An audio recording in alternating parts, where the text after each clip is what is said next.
Welcome back to channel D student. देखिए, ये जो टॉप 10 क्वेश्चंस पर डे वाली सीरीज़ है उसका 15वां वीडियो है। कल 14वां हो चुका था। प्लेलिस्ट भी इसकी आप देख सकते हैं और आप लोगों ने कल देखा, आपको बहुत ही अच्छा लगा और समझ में भी आया, इसलिए इसको आगे भी कंटिन्यू कर रहे हैं।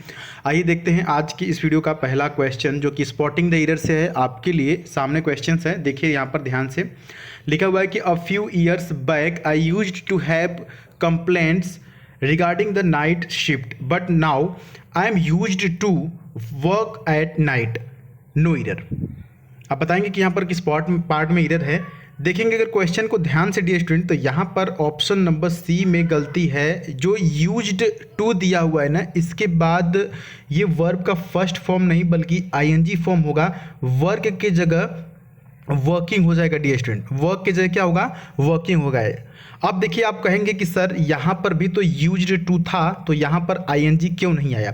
देखिए, यहाँ पर जब यूज्ड टू का प्रयोग किया गया है, आप देखेंगे यहाँ पर ध्यान से, जब यहाँ पर यूज्ड टू का प्रयोग किया गया है तो यहाँ पर क्या कर रहा है, ये एक मॉडल है, ठीक है। मॉडल के साथ आप देखते हैं कि वर्ब का फर्स्ट फॉर्म आता है, लेकिन जो यहाँ पर प्रयोग किया गया है, यहाँ पर क्या है, एडजेक्टिव है। और एडजेक्टिव क्या करता है, किसकी विशेषता बताता है, नाउन की विशेषता बताता है। तो वर्क नाउन तो है नहीं, ये तो वर्ब है वर्क ना, तो इसमें आईएनजी फॉर्म लगा देंगे तो ये नाउन बन जाएगा। तो नाउन की विशेषता ये बता रहा है, तो इसलिए यहाँ पर आईएनजी हो जाएगा। बात समझ में आ गई, आगे बढ़ लेते हैं। अगला देखिए, सिनोनिम आपके सामने है, प्यारा सा एक वर्ड है, यहाँ पर इसका सिनोनिम आपको बताना है। लिखा हुआ है फेमिस्ट। फेमिस्ट का मतलब होता है भूखा मरना। फेमिस्ट का मतलब क्या होता है, भूखा मरना। तो सभी ऑप्शंस देख लेते हैं। ग्लट का मतलब होता है बहुलता, यानी भरमार कह सकते हैं जिसको। जेडेट का मतलब होता है टायर्ड, यानी थका हुआ। सेटिएटेड का मतलब होता है, इसको कहते हैं सेटिस्फाइड से संबंधित है। और स्टावर्ड का मतलब होता है भूखा मरना। तो ऑप्शन नंबर डी यहाँ पर सही होगा, ठीक है। नेक्स्ट क्वेश्चन है आपके सामने, ये भी सिनोनिम से ही क्वेश्चन है। यहाँ पर डिससर्निंग लिखा हुआ है। डिससर्निंग का मतलब होता है परखी। परखी का मतलब समझते हैं, जिसके पास परख हो, जो अनुभवी हो, ठीक है, जो बहुत ही चालाक हो, परख हो, अनुभवी हो। तो यहाँ पर नैवत होगा नहीं, इसका मतलब नौसिखिया होता है। नोवाइस पर्सन जिसको बोलते हैं, ये नहीं होगा। S9 का मतलब भी नहीं, S9 नहीं होगा। S9 का मतलब क्या होता है, इसका मतलब होता है मूर्ख, यानी गधे की तरह मूर्ख। और इनेप्ट का मतलब क्या होता है, इनेप्ट का मतलब होता है अयोग्य। तो एस्ट्यूट हो जाएगा, यहाँ पर ऑप्शन नंबर डी हो जाएगा, एस्ट्यूट। क्या हो जाएगा, एस्ट्यूट। नेक्स्ट क्वेश्चन की तरफ बढ़ते हैं स्टूडेंट। एंटोनिम बताना है आपको। यहाँ पर इस वर्ड का कैविलियर लिखा हुआ है। कैविलियर का मतलब होता है घमंडी। क्या होता है, घमंडी। तो ऑप्शंस देख लेते हैं।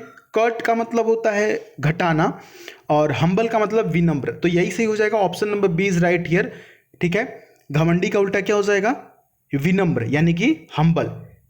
टर्मिनेट, देखिए इंपॉर्टेंट शब्द है टर्मिनेटर, एक मूवी भी आप देखते हैं। टर्मिनेट का मतलब होता है क्या करना, खत्म कर देना, बर्बाद कर देना।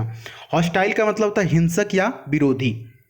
नेक्स्ट क्वेश्चन है ईडियम्स और फ्रेज से। यहाँ पर आप देख सकते हैं ऑप्शन, जो क्वेश्चन है यहाँ पर है टू रेट साउंडली। अब देखिए, टू रेट साउंडली का मतलब होता है ना, किसी को बहुत ही स्ट्रांगली क्या करना, रेट करना, रेट देना, है ना। ऑप्शन ए यहाँ पर सही हो जाएगा, टू कंस्योर स्ट्रांगली। इसका मतलब है ना क्रिटिसाइज करना। जैसे मान लीजिए कि किसी को 10 में से रेट देने के लिए बोला जाए, तो आप उसको 10 में से 1 दे देते हैं, या 5 में से आप 1 देते हैं, या 2 देते हैं। मतलब बहुत ही स्ट्रांगली आप क्रिटिसाइज करते हैं किसी को। क्लियर है, आगे बढ़ते हैं। अगला है टू लीव द पेल। अब देखिए, लीव द पेल का मतलब क्या होता है, यहां पर समझिए। देखिए, बकेट नहीं होगा, ये जो है ना, यहां पर बकेट नहीं होगा। बकेट का जो होता है स्पेलिंग PAIL होता है, ठीक है। तो यहां पर क्या हो जाएगा, पेल का मतलब यहां पर होगा जंप, JUMP, जंप करना, है ना। तो ऑप्शन नंबर डी स्टूडेंट यहाँ पर बी से हो जाएगा, टू गेट इनटू डेप्ट, यानी कर्ज में जंप कर देना, कर्ज में कूद जाना। To spend more that one's income, किसी इनकम की से ज़्यादा, मतलब अपनी कमाई से ज़्यादा खर्च करना। अगर आप अपनी कमाई से ज़्यादा खर्च करेंगे तो क्या करेंगे, जंप कर जाएंगे। कहाँ पर कूद जाएंगे, कर्जे में पड़ जाएंगे। क्लियर है, कमाई से अधिक खर्च करना, जिससे कि आप क्या करना, कर्जे में पड़ जाना। अगला फिल इन द ब्लैंक से प्यारा सा क्वेश्चन आपके सामने है। The relation between the Indian PM and the US president is perfectly.